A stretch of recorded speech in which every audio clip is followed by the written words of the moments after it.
Hello everyone, कैसे हैं आप लोग। मेरा नाम है Rohit Tiwari. The current affair show में आप सभी लोगों का स्वागत है। आज है 1 जुलाई और आपको बता दें 1 जुलाई 2017 को ही जीएसटी लागू हुआ था। और आज भारत में कुछ प्रमुख आपराधिक कानून है जो कि आज रात के 12 बजे, मतलब कि कल रात के 12 बजे जो है लागू हो गए। ठीक है, 00 आवर्स पे जिसको आप बोलते हैं। ठीक है, ऐसे ऐसे करके। ठीक है, इसी टाइम पर जो है लागू हो गए। तो हालांकि अभी इन कानूनों में बदलाव की जरूरत है, आगे बदलाव किए जाएंगे। ठीक है, तो उसी के संबंध में कुछ महत्वपूर्ण आर्टिकल्स के बारे में चलिए समझ लेते हैं। देखिए, पहला आर्टिकल यही है कि नए क्रिमिनल लॉज जो हैं वो इफेक्ट में आ चुके हैं। 1 जुलाई से इनको इफेक्ट में आना था, सोमवार से, और 1 जुलाई से इफेक्ट में आ चुके हैं। दूसरा है, एक मेनिंजोइंसेफेलाइटिस रोग होता है जो कि अमीबिक इन्फेक्शन से होता है। ठीक है, इसको ब्रेन ईटिंग अमीबा भी बोलते हैं। बहुत पहले मार्च अप्रैल के महीने में बहुत ज़्यादा ये खबरों में था, खास करके केरल में। ब्रेन ईटिंग अमीबा इसको बोलते हैं, ब्रेन ईटिंग अमीबा। ठीक है, बहुत ही खतरनाक बीमारी होती है। एक बार अगर इन्फेक्शन हो गया और सही तरीके से इसका अगर इलाज ना हो, खास अभी वैसे देखा जाए तो इसका कोई विशेष इलाज भी नहीं है। 18 दिनों के भीतर ही लगभग मृत्यु हो जाती है पेशेंट्स की।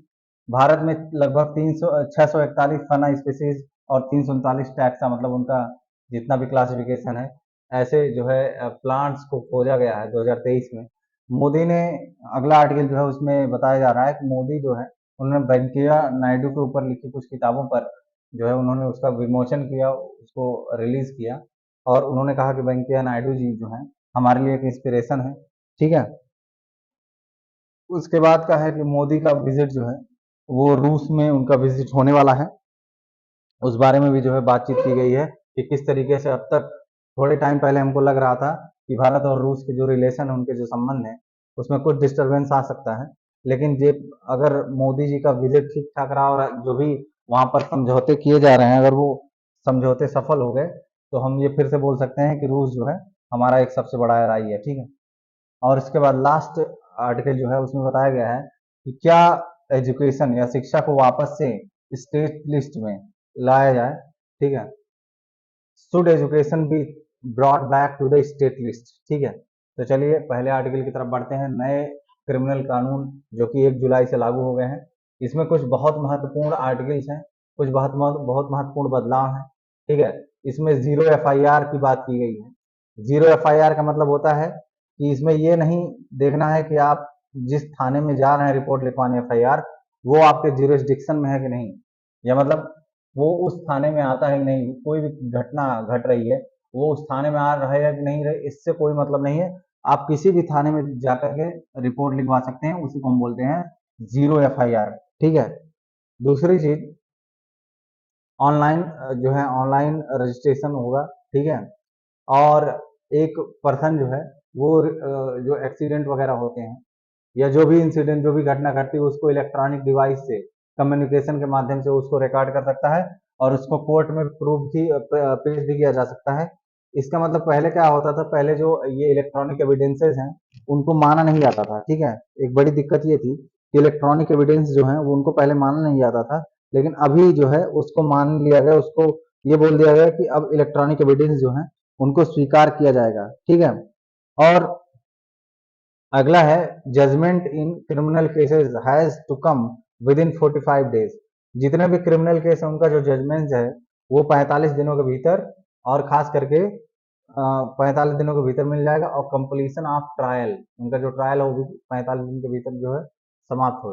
ठीक है, उसके बाद दिया गया है provision against false promise marriage, gang rape of minors and mob lynching. मतलब नए नए कुछ इसमें प्रोविजन जो है ऐड किए गए हैं। पहला प्रोविजन, फॉल्स मैरिज, मतलब कि जो विवाह का वादा करके विवाह नहीं करते हैं, वो एक, उसको भी एक अपराध बना दिया गया है। गैंग रेप जो है उसको अपराध, और मॉब लिंचिंग जो होती है, भीड़ हिंसा, मतलब भीड़ जो है मिल करके कई लोगों को मार डालती है या उनकी बहुत ज्यादा उनके साथ दुर्घटना कर देती है, उसको भी एक प्रकार से क्या मान लिया गया है। खास करके मणिपुर में जो हिंसा हुई उसको ध्यान में रख करके इसको जो है प्रोविजन में शामिल किया गया है। और सबसे महत्वपूर्ण जो है, sedition has been replaced with secession. मतलब कि जो सेडिशन शब्द है, जो देशद्रोह शब्द है, उसको सेसेशन, मतलब कि अलगाव या अलगाववाद से संबंधित कोई एक्टिविटी, जो भारत की संप्रभुता, एकता और अखंडता पर आंच करे या उस पर कुठाराघात करने का प्रयास करे, उसको इसमें जो है रिप्लेस कर दिया गया है सेडिशन की जगह पे। सेडिशन का मतलब होता है देशद्रोह, ठीक है, और सेसेशन का मतलब है कि अलगाव की प्रवृत्ति पैदा करना या किसी भी तरीके से ऐसा काम करना जिससे भारत देश की एकता और अखंडता पर नकारात्मक प्रभाव पड़े।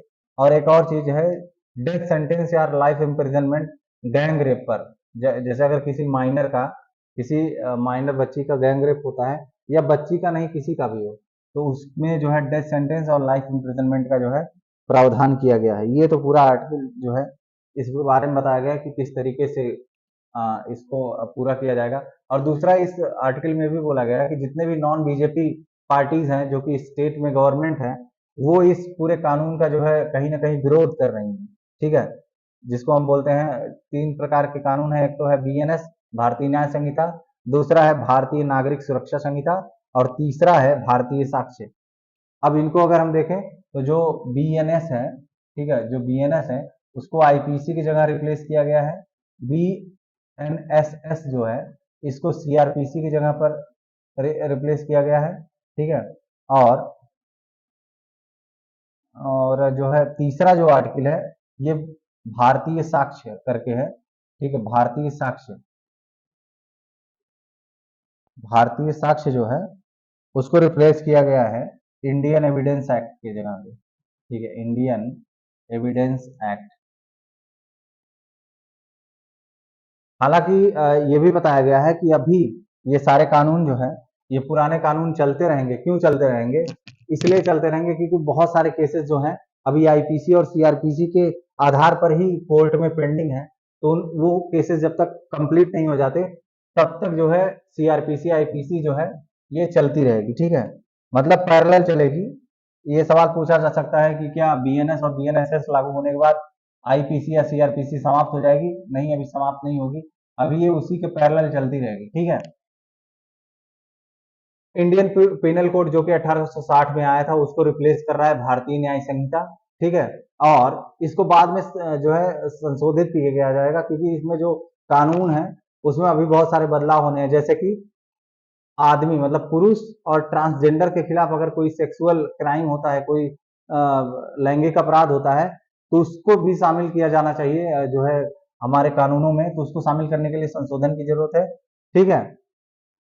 अगर एक सीनियर गवर्नमेंट ऑफिशियल ये कहता है कि पुलिस ऑफिसर मतलब उसने कहा कि police officers were being asked to invoke other allied sections under the BNS, ठीक है। दूसरी चीज जो रॉन्गफुल कन्फाइनमेंट होता है, मतलब जबरदस्ती किसी को बंदी बना लेना या उसको फिजिकली हर्ट करना, उसको शारीरिक रूप से हर्ट करना, ये सारी जो है ये बहुत महत्वपूर्ण चीजें हैं जिनको अमेंडमेंट के द्वारा जो है इसको सही किया जाना चाहिए, ठीक है। और ये जो कानून है मैंने आपको ऑलरेडी बताया, कानून जो है 00 आवर्स ऑन जुलाई 1 को ये लागू हो जाएगा, ठीक है। और मोर देन 650 डिस्ट्रिक्ट मतलब जितने भी 650 से अधिक डिस्ट्रिक्ट कोर्ट हैं और लगभग 16,000 पुलिस स्टेशन है, सभी जगह ये लागू होगा। उनके पास कोई ऑप्शन नहीं है। Country will have no option but to migrate to the new system, मतलब कि देश के पास कोई विकल्प नहीं है, उसको जो है वहां पर माइग्रेट ही करना पड़ेगा, उस तरफ बढ़ना ही पड़ेगा। Cognizable offences will be registered under section 173, मतलब ये जो कॉग्निजेबल संज्ञेय अपराध जो होते हैं वो सेक्शन 173 के थ्रू जो है उनको रजिस्टर किया जाएगा। और आईपीसी में किसके, सीआरपीसी में किसके थ्रू इनको रजिस्टर किया जाता था? ये सेक्शन 154 के तहत रजिस्टर किए जाते थे। लेकिन अब ये बीएनएसएस के द्वारा, ये बीएनएसएस के अंतर्गत किस में रजिस्टर किए जाएंगे? 173, ठीक है। The IPC and CrPC will run concurrently along with the new laws as several cases are still pending in the courts। ये मैंने आपको ही बता दिया कि सीआरपीसी और आईपीसी ये बीएनएस और बीएनएसएस के साथ चलते रहेंगे क्योंकि अभी बहुत सारे केसेस जो हैं वो कोर्ट में जो है पेंडिंग है। अब इलेक्ट्रॉनिक एविडेंस का एक बड़ा मामला है, इसको मैंने आपको ऑलरेडी बता दिया है कि अब जो है पहले ऐसा नहीं होता था, लेकिन अब क्या है, अब जो इलेक्ट्रॉनिक एविडेंस होते हैं इसमें कहा गया है कि the BNSS mandates compulsory audio video recording of search and scissor in each criminal cases. मतलब पुलिस जो क्या करती है, सर्च करती है, खोजबीन करती है और सीजर करती है, ठीक है। सीजर का मतलब होता है जहां भी खोजबीन करती है वहां की वस्तुओं को क्या करती है, सीज कर देती है। तो ऐसे सारे क्रिमिनल केसेस में उसको क्या करना होगा, उसको ऑडियो वीडियो रिकॉर्डिंग करनी होगी। पुलिस को क्या करना होगा, ऑडियो वीडियो रिकॉर्डिंग करनी होगी, और mandatory forensic examination in all cases, सभी केसेस में जो फॉरेंसिक एग्जामिनेशन होता है वो करना होगा। ठीक है, और खास करके ऐसे ऐसे अपराधों में जिनमें पनिशमेंट 7 साल से ज्यादा का हो, 7 साल का हो या उससे फिर ज्यादा का हो। The recording will have to be submitted before the court electronically, मतलब कि जो एविडेंस, जो वीडियो होगा उसको इलेक्ट्रॉनिक माध्यम से कोर्ट के सामने प्रस्तुत कर दिया जाएगा, बिना किसी देरी के उनको सबमिट करना होगा। ठीक है, जो सेक्शन 105 है बीएनएसएस का, भारतीय नागरिक सुरक्षा संहिता का, उसमें क्या है, उसमें ऑडियो विजुअल रिकॉर्डिंग का स्कोप है। ठीक है, उसमें क्या होगा, ऑडियो विजुअल रिकॉर्डिंग का स्कोप दिया गया है। ठीक है, और इसमें क्या है, इसमें ऐसा सभी क्या कहते हैं, during search and seizure include the process of preparing a list of seized items, मतलब कितने आइटम्स को सीज किया गया है उसका भी जो है, उसका भी एक पेपर जो है तैयार करना पड़ेगा। ठीक है, और उसमें जो विटनेस है उसका सिग्नेचर होना चाहिए। होम मिनिस्ट्री अभी एक एप्लीकेशन को टेस्ट कर रही है जिसका नाम है ई साक्ष्य, वो भी पुलिस को, एक मोबाइल बेस्ड एप्लीकेशन है जो पुलिस वालों को बहुत हेल्प करेगी, खास करके कोई भी सीन रिकॉर्ड करने में, जो क्राइम का सीन होता है उसको रिकॉर्ड करने में, या उसका ऑडियो वीडियो रिकॉर्डिंग में। ठीक है, ये सारी चीजें हैं। अगला आर्टिकल है मेनिंजो इंसेफेलाइटिस। एक मेनिंजो इंसेफेलाइटिस डिजीज होता है, रोग होता है, जो कि अमीबा से फैलता है, अमीबा इसका इन्फेक्शन करता है, बहुत खतरनाक रोग होता है। एक मामला आया है जिसमें, अच्छा ये रोग होता कैसे, अनहाइजेनिक और स्टेगनेंट वाटर, मतलब जो पानी रुका हुआ होता है वो दूषित हो जाता है उसकी वजह से जो है, और खास करके हाई टेम्परेचर, ये बहुत महत्वपूर्ण फैक्टर्स होते हैं इस रोग के बढ़ने में। तो इन्हीं सब वजहों से क्या है, ये बहुत खतरनाक रोग होता है, और फेटल प्राइमेसी अमीबिक मीनिंग, इसे मेनिंजोइंसेफेलाइटिस केसेस जो है वो खास करके केस जो है बढ़ते हैं, और ये बहुत खतरनाक केसेस होते हैं। ठीक है, तो थोड़ा इसके बारे में समझ लिया जाए। What is primary amoebic meningoencephalitis. ये मेनिंजोइंसेफेलाइटिस जो होता है, पीएएम इसको शॉर्टकट में कहते हैं, एक बहुत दुर्लभ बीमारी है जो कि ब्रेन का इन्फेक्शन होता है, और एक नेग्लेरिया फ्लोलेरी नामक एक अमीबा होता है, उसकी वजह से होता है। ये एक फ्री लिविंग अमीबा होता है, मतलब कि पानी में तैरता हुआ अमीबा, जो कि सिंगल सेल, एक कोशिका का बना होता है। ठीक है, इसकी वजह से फैलता है, और ये गर्म ताजे पानी में पाया जाता है, और मिट्टी में पाया जाता है। ठीक है, पूरी दुनिया भर में फैला हुआ है, और इसका जो सर्वाइवल नेचर होता है, ये हाई टेम्परेचर पर भी जो है बहुत आराम से ये रह सकता है, बहुत सर्वाइव कर सकता है, कंड्यूसिव होता है इसके लिए 46 डिग्री सेल्सियस, और ये थोड़े टाइम के लिए जो है वार्म टेम्परेचर में जो है क्या करते हैं, सर्वाइव कर सकता है। ठीक है, जो अमीबा होता है ये can be found in fresh water. ठीक है, ये झीलों में पाया जा सकता है, नदियों में पाया जा सकता है, स्विमिंग पूल्स में पाया जा सकता है, स्प्लैश पैड्स में पाया जा सकता है, सर्फ पार्क में पाया जाता है, और अदर रिक्रिएशनल वेन्यूज, मतलब जहां मतलब मानव के द्वारा बनाए जाने वाले बहुत से संरचनात्मक जगहों पर, जहां पर पानी रहता है वहां पर ये पाया जाता है। ठीक है, और जहां पर, और एक ऐसी जगह जो कंटामिनेटेड होती है, जहां मेंटेनेंस नहीं होता है, और वो वाटर जो क्लोरीनेटेड नहीं रहता, वहां भी इसके पाए जाने के चांसेस बहुत ज्यादा होते हैं। ठीक है, अब ये कैसे इन्फेक्ट करता है, ये नाक के जो नेग्लेरिया फोलेरी है, ये हमारे नाक से जो है इंटर करता है हमारे बॉडी में। ठीक है, और फिर कहाँ चला जाता है, ये ट्रेवल करते हुए पहुंच जाता है ब्रेन में, और ये वहां ब्रेन टिश्यूज को क्या कर देता है, डिस्ट्रॉय कर देता है, नष्ट कर देता है, और उससे क्या हो जाती है, हमारे ब्रेन में सूजन हो जाती है, इसी को हम बोलते हैं इंसेफेलाइटिस। ठीक है, what are the symptoms of primary amoebic meningoencephalitis, जो पीएएम होता है उसका सिम्टम क्या है। पहले स्टेज में, जो इनिशियल स्टेज होता है, इसमें आपको हेडक होगा, आपको बुखार आएगा, नौसिया होगा, वोमिटिंग होती है। ठीक है, उसके बाद धीरे धीरे क्या होगा, धीरे धीरे जब इसका स्टेज बढ़ता जाता है तो नेक, मतलब गर्दन में समस्या आएगी, कंफ्यूजन हो जाएगा, सीजर होगा, आपको हेलुसिनेशन आने लगेंगे, मतलब भ्रम पैदा होने लगेगा, और फिर धीरे धीरे करके आप एक कोमा की स्टेट में आ जाएंगे, स्टेट ऑफ कोमा। ठीक है, जो United centre for disease control and prevention है, ठीक है, उनके अनुसार पीएम की वजह से 1 से 18 दिनों के भीतर जो है सिम्टम स्टार्ट हो जाता है। तकरीबन 1 से 5 दिनों के भीतर जो है, या 5 दिनों के बाद आदमी कोमा में चला जाता है या उसकी मृत्यु हो जाती है। ठीक है, अब इसका ट्रीटमेंट क्या है? अर्लियर रिपोर्टेड, मतलब पहले बताया गया है कि साइंटिस्ट को या वैज्ञानिक जो हैं, उन्होंने अभी इसका कोई इफेक्टिव ट्रीटमेंट, इसका कोई प्रभावी उपचार अभी तक नहीं ढूंढ पाए हैं। तो अभी क्या होता है, अभी जो डॉक्टर्स होते हैं, जब किसी को ऐसा रोग होता है, तो वो ड्रग्स का कॉम्बिनेशन, मतलब दवाओं का एक कॉम्बिनेशन देते हैं, जैसे कि एम्फोटेरिसिन दे देते हैं, एम्फोटेरिसिन बी देते हैं, फिर एजिथ्रोमाइसिन दे देते हैं। ठीक है, फ्लूकोनेजोल दे देते हैं, रिपाम्पिन देते हैं, जो कि काफी फेमस एंटीबायोटिक्स हैं, और इनका इस्तेमाल ट्यूबरकुलोसिस में भी होता है। ठीक है, इन सारी दवाओं को देकर काम चलाते हैं कि उसका अभी कोई प्रभावी उपचार नहीं मिला है। अब अगला आर्टिकल है, भारत में लगभग 641 जो फना है, ठीक है, फौना इनको बोलते हैं, वनस्पति, सॉरी, जीव, एनिमल्स, ठीक है, उनको आइडेंटिफाई किया गया है। और तकरीबन 339 टैक्सा जो है प्लांट की, इनको भी लास्ट ईयर डिस्कवर किया गया था। ठीक है, a new species of turmeric इन मणिपुर, मतलब मणिपुर में एक नया टर्मरिक की स्पीसीज जो है, और नई new kind of bat, Karnataka में एक नए चमगादड़ की जो है खोज हुई है। ठीक है, जो कि 2023 में भारत की तरफ से खोजे गए थे। और ये जो डाटा है, कौन रिलीज करता है? Union environment minister Bhupender Yadav ji ने ये डाटा जो है संडे को रिलीज किया।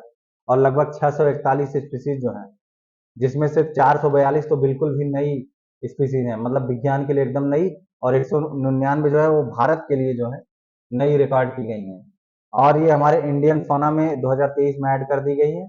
अब इंडिया एडेड 339 टैक्सा, जिसमें से 326 स्पीसीज और 13 इंफ्रा स्पेसिफिक टैक्सा जो है, इनको जो है ऐड कर दिया गया डेटाबेस में।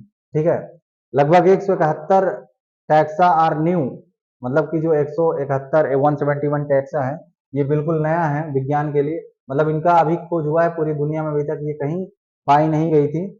और 168 नए जो है डिस्ट्रीब्यूशनल रिकॉर्ड जो है पाए गए हैं भारत से। अब जो टैक्सा है, इनको रेफर किया जा सकता है कि ये सब स्पीसीज होते हैं। टैक्सा किसको बोलते हैं? ये स्पीसीज का भी एक डिवीजन होता है, इनको हम सब स्पीसीज या वेराइटीज बोलते हैं। किसी एक प्लांट का वेराइटी जो होता है, किसी प्लांट का वेराइटी स्पीसीज जो होती है, उसी को हम बोलते हैं टैक्सा। ठीक है, बॉटनी में क्या होता है, बॉटनी के लैंग्वेज में इंफ्रा स्पेसिफिक को हम बोलते हैं, साइंटिफिक नेम एक होता है जो किसी टैक्सॉन या किसी स्पीसीज से नीचे का जो एक डिवीजन होता है, उसके बारे में ये कहा जाता है। ठीक है, taxa is a group of organisms. ठीक है, ये एक ऑर्गेनिज्म, सूक्ष्म जीवों का एक समूह है, इसको हम बोलते हैं टैक्सा। ठीक है, अब क्लासिफिकेशन फ्लोरा का कैसे होता है, ध्यान रखिएगा। एनिमल किंगडम में बहुत सारे डिविजन्स होते हैं और बहुत सारे सब डिविजन्स होते हैं। जैसे फाइलम पहला डिवीजन होता है, ठीक है, इसके बाद इनको क्लास में डिवाइड किया जाता है, फिर क्लास को हम ऑर्डर में डिवाइड करते हैं, फिर ऑर्डर को हम फैमिलीज में डिवाइड करते हैं, फिर फैमिलीज को हम जेनेरा में डिवाइड कर देते हैं। ठीक है, उसके बाद बहुत सारी स्पीसीज जो है, जिसमें हर हर हर स्पीसीज का अपना जीनस होता है। ठीक है, तो इसलिए हम जीनस स्पीसीज बोलते हैं। और जो इंडिविजुअल ग्रुप होता है एनिमल्स का, सेम फीचर जिसमें होते हैं, जैसे कि वो ब्रीड टुगेदर, मतलब एक साथ ब्रीड कर सकते हैं, उनको हम बोलते हैं true breeding, are referred as the species. मतलब एक जाति के, मतलब जो एक साथ ब्रीडिंग कर सके, एक साथ रिप्रोडक्शन कर सकते हैं, उन्हीं को हम बोलते हैं ट्रू ब्रीडिंग, या उनको हम बोलते हैं स्पीसीज। ठीक है, जाति। और जीनस किसको बोलते हैं? जीनस का मतलब होता है वंश। ठीक है, अब नए कुछ न्यू वाइल्ड प्लांट जो है कुछ पाए गए हैं, जैसे कि वेस्ट बंगाल की अगर बात की जाए, तो West Bengal recorded the highest number of new plant discoveries. मतलब वेस्ट बंगाल में सबसे ज्यादा नए प्लांट की खोज हुई है, विथ 52 न्यू टैक्सा। ठीक है, वहां 52 नए जो है सब स्पीसीज ऑफ प्लांट्स खोजे गए हैं।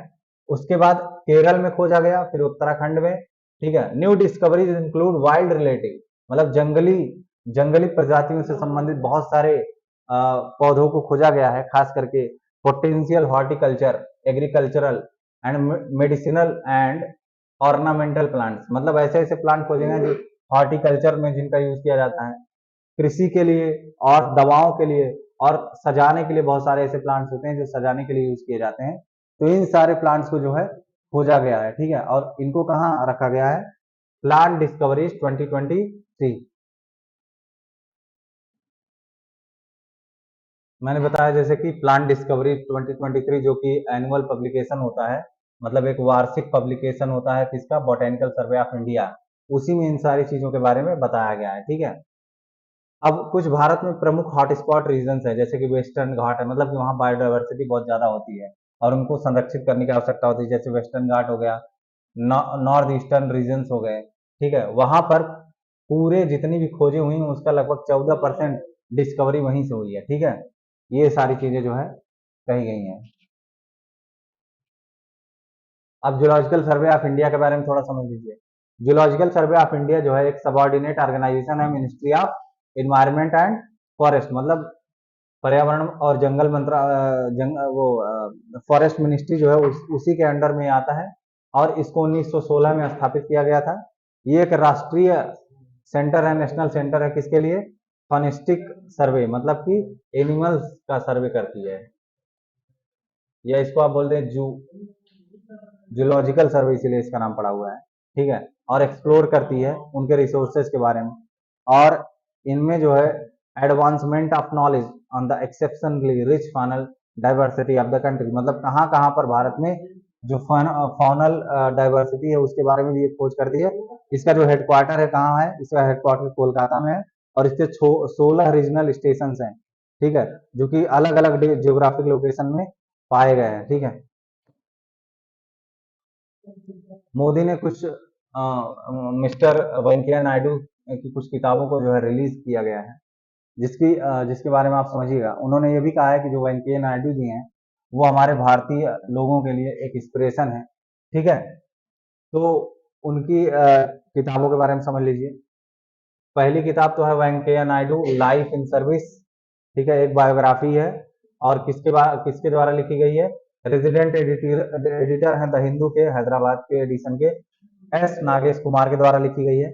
दूसरी किताब है celebrating Bharat the mission and the message of Shri M Venkaiah Naidu as 13th vice president of India. ये एक फोटोक्रॉनिक कंपाइलेशन है जो कि IV सुब्बाराव द्वारा लिखी गई है, जो कि भारत के फॉर्मर वाइस प्रेसिडेंट के सेक्रेटरी रह चुके हैं। तीसरी किताब है Mahaneta life and journey of Shri M Venkaiah Naidu, pictorial biography, एक पिक्चर मतलब चित्रों का एक समूह है, बायोग्राफी संबंधित है। इसको लिखा है संजय किशोर ने। ठीक है, तो ये पूरा मामला है। अब नरेंद्र मोदी का जो है विजिट है वो मॉस्को, मतलब कि रूस से इनका जो भारत का जो संबंध है उसको कहीं ना कहीं बढ़ाने का प्रयास है। तो ये तीसरे उनके टर्म का, मतलब नरेंद्र मोदी के थर्ड टर्म का जो है, थर्ड टर्म का ये उनका कहीं ना कहीं एक दौरा है। उसमें जुलाई 8 और 9 को उनकी मुलाकात होने वाली है वो रशियन प्रेसिडेंट व्लादिमीर पुतिन से। ठीक है, और इसमें क्या है, अभी तक जो भारत और रूस के बीच में संबंधों में एक उतार चढ़ाव या ड्रिफ्ट देखने को बहुत बदलाव देखने को मिल रहा था। हो सकता है इस मुलाकात, इस समझौते के बाद ये देखना हो कि हमारे और जो रूस के बीच जो रिलेशन है वो उसमें बहुत ज्यादा सुधार हो सकते हैं। जैसे कि हमारा जो फोकस होगा, नरेंद्र मोदी जी का जो फोकस होगा इस बार के समझौते में, उसमें वो महत्वपूर्ण फोकस है strategic economic and military ties. ठीक है, मतलब खास करके रणनीतिक, आर्थिक और रक्षा से संबंधित कुछ महत्वपूर्ण संबंध होने वाले हैं। दूसरा, मोदी और पुतिन का जो बातचीत है वो मुख्यतः वो एक्सपेक्ट की जा रही है, उनका मेन फोकस कहाँ होगा, India Russia trade due to India's import of oil is moving out, payment issues, मतलब कुछ पैसों की बातचीत, खास करके पेमेंट की बात, और रूस के ऊपर जो अमेरिका ने सैंक्शन या वेस्टर्न सैंक्शन लगाए गए हैं उसके बारे में भी कुछ महत्वपूर्ण बातचीत होगी। और खास करके चाइना जो रूस से रिलेशन है, जिसको आप बोल सकते हैं चेन्नई, सॉरी, इंडिया इंडिया और रूस का रिलेशन, जिसमें चेन्नई व्लादिवोस्तोक मैरीटाइम रूट जो है, खास करके concluding the reciprocal exchange of logistics agreement, जिसको हम रिलॉस बोलते हैं, उसके बारे में जो है बहुत महत्वपूर्ण बातें होने वाली हैं। और जो कि अब ये भी आप बोल सकते हैं कि मोदी का पहला विजिट है रूस के लिए। ठीक है, जब ये तीसरा टर्म है इनका, इसमें पहला विजिट इनका होगा। और ये एक बहुत बड़ी बात है कि रूस और भारत के बीच में जो रिलेशंस हैं उनका कहीं ना कहीं एक संबंध ये रहा है कि जब जब रूस और भारत के बीच में मुलाकातें बढ़ती हैं तो संबंध भी अच्छे होते हैं। और जब बीच में जो दूरी होती है, अभी फिलहाल जो इस समय दुनिया की स्थिति देखी जा रही है, उसमें आप देख सकते हैं कि रसिया और यूक्रेन का जो कन्फ्लिक्ट है 2022 से जो स्टार्ट हुआ है, ऐसे तो बेसिकली वो 2015 से स्टार्ट हुआ है, लेकिन आपको दिख रहा होगा 2022 से, उसके बारे में भी काफी महत्वपूर्ण चीजें हो सकती हैं। ठीक है, ये उनका पहला बायलैटरल विजिट है मोदी जी का, उनके तीसरे टर्म में। ठीक है, इसमें रसिया को ही रखा गया है साथ में। इससे हमको पता चलता है कि रसिया और भारत का जो रिलेशन है वो कितना क्लोज है। ठीक है, government has not announced any plan for Mister Modi to visit Kyiv on this visit, मतलब कि कीव का विजिट नहीं करेंगे भारत किसी भी कीमत पर। अभी ऐसा कोई प्लानिंग भी नहीं दिख रहा है। तो इस समय मोदी का जो मेन कहीं ना कहीं फोकस दिख रहा है वो रसिया दिख रहा है। ठीक है, तो रसिया के साथ जो भारत का संबंध है वो कहीं ना कहीं इसमें सुधारने वाले हैं। ठीक है, अब mister Lavrov said India as China had made a choice deal with Russia. अभी आपने थोड़े समय पहले देखा होगा कि रसिया और चाइना के बीच बहुत भयंकर डील जो है हुई, और उससे ये लगा, उससे अमेरिका को भी बड़ी समस्या हुई, और लोग ये भी कहने लगे कि भारत और रूस के बीच जो एक संबंध है वो कहीं ना कहीं बहुत प्रभावित हो सकता है। तो ये भी एक बड़ा कारण हो सकता है भारत का रूस को विजिट करने का, एक बहुत बड़ा कारण हो सकता है। और सबसे महत्वपूर्ण जो इंक्रीज्ड इन्वेस्टमेंट, मतलब बढ़ा हुआ जो इन्वेस्टमेंट है खास करके चेन्नई व्लादिवोस्तोक मेरीटाइम कॉरिडोर का और साइबेरिया में, ठीक है, उसी को डिस्कस करने के लिए, एक कनेक्शन विकसित करने के लिए, कहीं कहीं समझौते को और ज्यादा बढ़ाने के लिए ये बहुत महत्वपूर्ण विजिट हो सकती है। ठीक है, अब एजुकेशन को क्या हमको स्टेट लिस्ट में वापस शामिल करना चाहिए। अब ये जो सारा मुद्दा है, ये मुद्दा बढ़ता है नीट यूजी एग्जाम के लीक होने के, या उसमें जो बहुत सारी समस्याएं हैं उसके बाद हुआ क्या, उसकी जांच के लिए सीबीआई बुलाई गई, सीबीआई जांच कर रही है। फिर उसके बाद एनटीए का एग्जाम होता है, एनटीए नेट का एग्जाम, वो भी लीक हो जाता है। एनटीए नेट का एग्जाम लीक हो जाता है भयंकर तरीके से, उसमें भी सीबीआई की बैठक बुलाई जा रही है। तो इसके बाद एक बड़ा महत्वपूर्ण मुद्दा सामने आता है कि क्या ये जो एजुकेशन है इसको वापस से स्टेट लिस्ट में लाना चाहिए। ठीक है, चलिए इसके बारे में समझते हैं, थोड़ा हिस्ट्री समझते हैं। खास करके तो गवर्नमेंट ऑफ इंडिया एक्ट जो है वो ब्रिटिश रूल के दौरान ये जो आया था, इसने इसने एक फेडरल स्ट्रक्चर बनाया था, कहीं ना कहीं एक संघीय संरचना बनाई थी। हमारे पूरे राज्य व्यवस्था में पहली बार ऐसा हुआ। इसमें जो लेजिस्लेटिव सब्जेक्ट थे, विधायी जो विषय थे, उनको दो भागों में बांटा गया। एक तो फेडरल लेजिस्लेचर, मतलब जो महत्वपूर्ण टॉपिक्स थे, महत्वपूर्ण सब्जेक्ट थे, उनको फेडरल लेजिस्लेचर, जिसको हम आज के जमाने में संघ बोलते हैं, वहां बांटा गया। और दूसरे सब्जेक्ट प्रोविंसेस, जिसको हम आज के जमाने में स्टेट बोलते हैं, वहां बांटा गया। तो उस समय की अगर बात की जाए तो जो एजुकेशन है वो एक बहुत इंपॉर्टेंट पब्लिक गुड है, उसको जो है प्रोविंशियल लिस्ट में रखा गया। कहाँ रखा गया? उसको राज्य विषय में रखा गया, राज्य सूची में रखा गया। उसके बाद जब भारत स्वतंत्र हुआ, ठीक है, उसके बाद भी ये एजुकेशन जो है स्टेट लिस्ट में ही इसको रखा गया। ठीक है, फिर क्या हुआ, इमरजेंसी के दौरान कांग्रेस पार्टी ने स्वर्ण सिंह समिति का गठन किया, और उस स्वर्ण सिंह समिति में उसने जो अपने रिकमेंडेशंस दिए, उसमें एक रिकमेंडेशन ये भी दिया कि जो एजुकेशन है उसको कंकरेंट लिस्ट में जो है शामिल कर लिया जाए। फिर क्या हुआ, ये इम्प्लीमेंट हुआ 42वें संविधान संशोधन 1976 के द्वारा। इसको एजुकेशन को कहाँ कर दिया गया, इसको शिफ्ट करके स्टेट लिस्ट से कंकरेंट लिस्ट में शामिल कर दिया गया। और इसके पीछे का क्या रेशनल था, क्या तर्क था, इसको जो है डिफाइन नहीं किया गया, कोई एक्सप्लेन नहीं किया गया। फिर बाद में क्या होता है, द जनता पार्टी गवर्नमेंट 1977 में जनता पार्टी गवर्नमेंट आती है। उसमें क्या हुआ, इमरजेंसी के बाद जो 44वां संविधान संशोधन हुआ 1978 में, उसने बहुत सारे कंट्रोवर्शियल चेंजेस को क्या कर दिया, रिवर्स कर दिया। ठीक है, अब one of these amendment that was passed in the Lok Sabha but not in the Rajya Sabha was to bring education to the state list.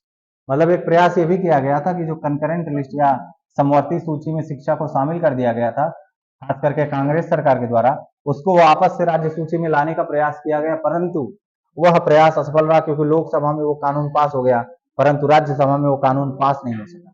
ठीक है, और परिणाम यह रहा कि अभी भी स्थिति जो है वही है कि कंकरेंट लिस्ट में ही है। अब अगर पूरे अंतरराष्ट्रीय मुद्दों की बात की जाए, इंटरनेशनल लेवल पे बात की जाए, तो चाहे वो यूनाइटेड स्टेट है, वहाँ का स्टेट एंड लोकल गवर्नमेंट जो है वो पूरा एजुकेशनल स्टैंडर्ड और खास करके उनकी जो स्तर हैं, जो अनुशासन है, उसको मेंटेन किया गया है। वहाँ पर सुपरविजन कॉलेज का भी और यूनिवर्सिटी का भी होता है। और फेडरल एजुकेशन डिपार्टमेंट जो है, ठीक है, the federal education department functions primarily include policies for financial aid focusing on key educational issues and ensuring equal access. ठीक है, वहां पर जो भी एजुकेशनल फेडरल एजुकेशन डिपार्टमेंट है वो प्राइमरी पॉलिसीज जो है खास करके एजुकेशनल जो महत्वपूर्ण शैक्षिक चुनौतियां मुद्दे हैं उन पर फोकस करता है। In Canada education is completely managed by provinces. Canada में क्या होता है, जो शिक्षा है वो पूर्ण तरीके से क्या राज्यों के द्वारा उसको मैनेज किया जाता है। जर्मनी में कॉन्स्टिट्यूशन जो है लेजिस्लेटिव पावर देता है और एजुकेशन किसको देता है, लैंडर्स मतलब कि स्टेट को। In South Africa, on the other hand, education is governed by two national departments for school and higher education। मतलब कि स्कूल और हायर एजुकेशन के लिए अलग अलग दो विभाग बनाए गए हैं। और provinces of the country have their own education department.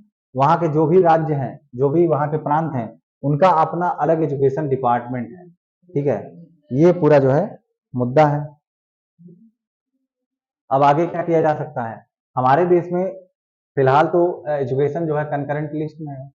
ठीक है, हमें क्या करना चाहिए, list include uniform education policy, improvement in standard. सबसे महत्वपूर्ण चीज तो यह है कि स्टैंडर्ड जो है उसको इंप्रूव किया जाए। ठीक है, और सेंटर और स्टेट के बीच में कनेक्शन, एक सही संबंध बनाया जाए, सिनर्जी विकसित की जाए। ठीक है, one size fits all. However, considering the vast diversity of the country, a one size fits all approach is neither feasible nor desirable। मतलब पूरे भारत को एक जैसी शिक्षा व्यवस्था में गढ़ देना, उसको एक जैसी व्यवस्था में शामिल कर देना, ये कहीं से भी ठीक नहीं है। ठीक है, और आप ये भी देखिए